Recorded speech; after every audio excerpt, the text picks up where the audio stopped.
What's going on, everyone? It's Chris from XL Gaming, and today we're going to be talking about live streaming through OBS Studio. Let's get started.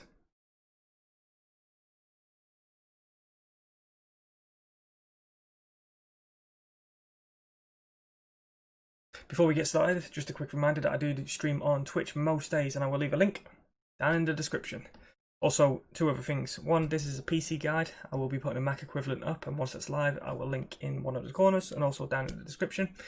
And two, this is going to be quite a long video. I'm going to try and condense it as much as possible, but any timestamps, markers, or whatever will be down in the description also on the video itself. Let's get started. Now, firstly, for us to get started, we're obviously going to need to download OBS Studio. So in Google, what I'm going to just quickly do is type OBS Studio. From here, I'm going to click on the download link, but just in case that doesn't appear, I will leave a link down in the description for you. The URL is obsproject.com. Once we're on obsproject.com/download, I'm going to download the Windows installer, and from here I'm going to just quickly run it and install the application.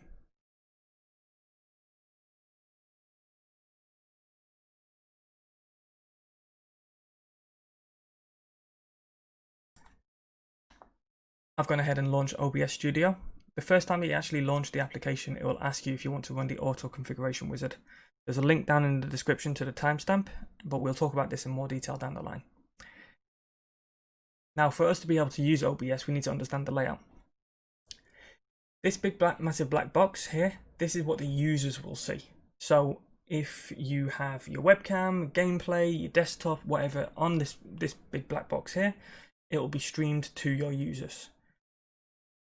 Down in the bottom left, you can see scenes and sources. You have multiple scenes and multiple sources.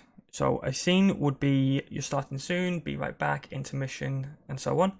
Your sources would be your different layers. So for example, you might have your desktop and your webcam, or your gameplay and your webcam. These are two different sources. So you have multiple sources that would sit on a single scene. For example, if I had a starting soon screen with an image and some text which said starting soon, I would create a single source which was my image, and then I would create another source which was my text of some sort saying starting soon, and that would sit within my starting soon. Down in the middle, we've got audio mixer.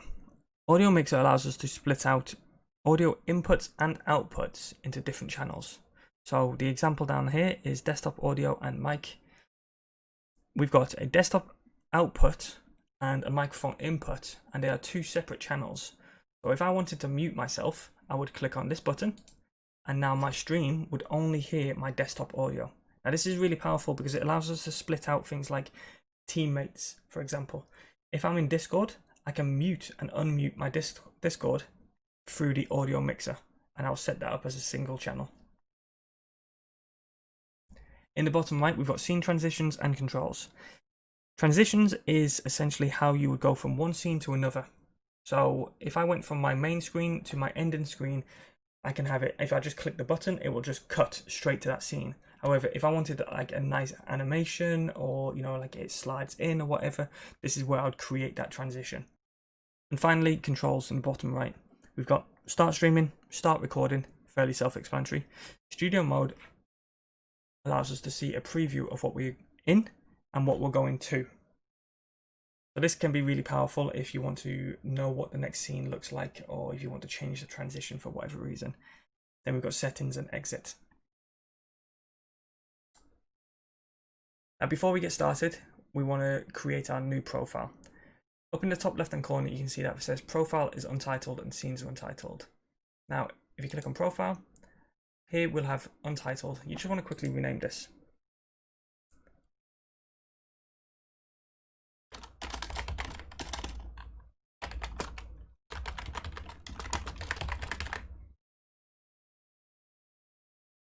Once you've renamed that, click save. Now, each profile allows you to have multiple scenes and multiple sources.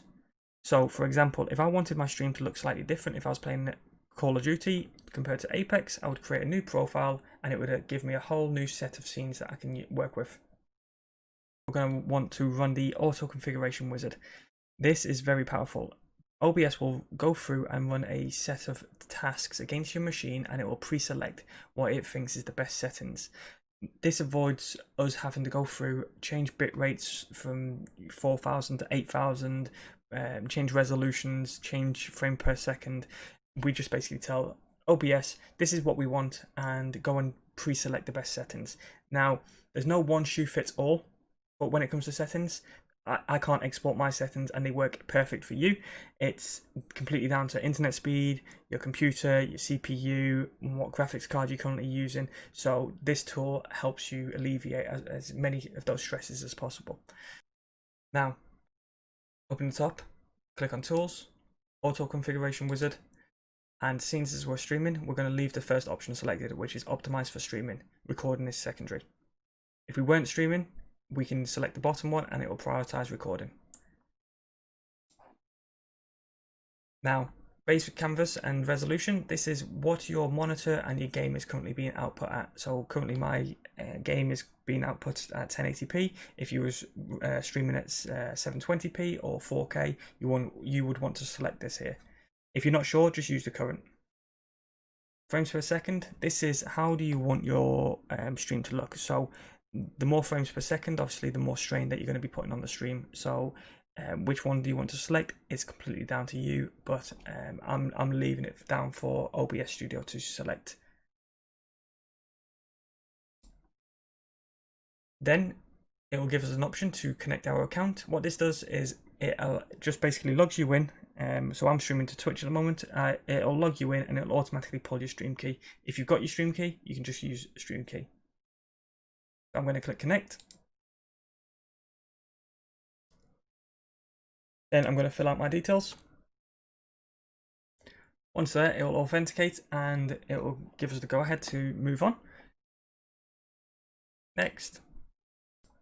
Once finished, the auto configuration will give you your results and you can just go ahead and click apply. So I can see that these settings are very good for me. So I'm going to say yes. Once I've clicked yes, I will be presented with a couple of windows and I can just simply click on those and drag them in. So now I can start monitoring my chat once I'm streaming. Now, if we wanted to change any of those settings, we can do that simply by clicking on settings in the bottom right hand corner. From here, we've got the stream and obviously we connected our Twitch account, the servers that we connect to, the output for the video bitrate if we wanted to increase or decrease anything, audio, video, so the scale of the canvas, and so on.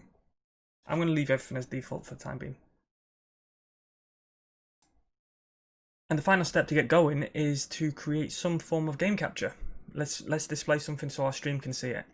Now in the bottom left, we've got a default scene, which is called scene. I would typically rename this to main, but I'm just going to leave that there. And for demonstration purposes, I'm just going to stream my Xbox just so we can capture something on this canvas. So on sources, I'm going to click on the little plus. And as you can see, we've got multiple different inputs. Now, if I wanted to capture my whole scene, my whole desktop, should I say, I would use something like display capture. If I wanted to capture a specific game, I would use game capture. However, because I'm going to be streaming the Xbox to the PC, I'm going to use video capture device. From here, I can rename it if I wanted to, but video capture device is logical. Now, from this point, I'll get the option to click my drop down and I can choose multiple different video capture devices. So for example, my webcam would be as part of this. So I'm just going to leave this as the Elgato, click OK, and we are there. Now we have connected our Twitch account, we have created our canvas, we've got our scene, and I can literally click start streaming now and that would stream directly to Twitch under my profile. And that's all there is to it. Hopefully you got something from the video. We have connected OBS to our Twitch, we have done our settings, profile, scenes, sources, game capture. It's now just about making our stream stand out. So adding webcams, alerts, overlays, and a link to that video will be down in the description. If you've got any comments, suggestions, feedback, please feel free to comment down below and I'll get back to everyone as quickly as possible. Until next time, take it easy.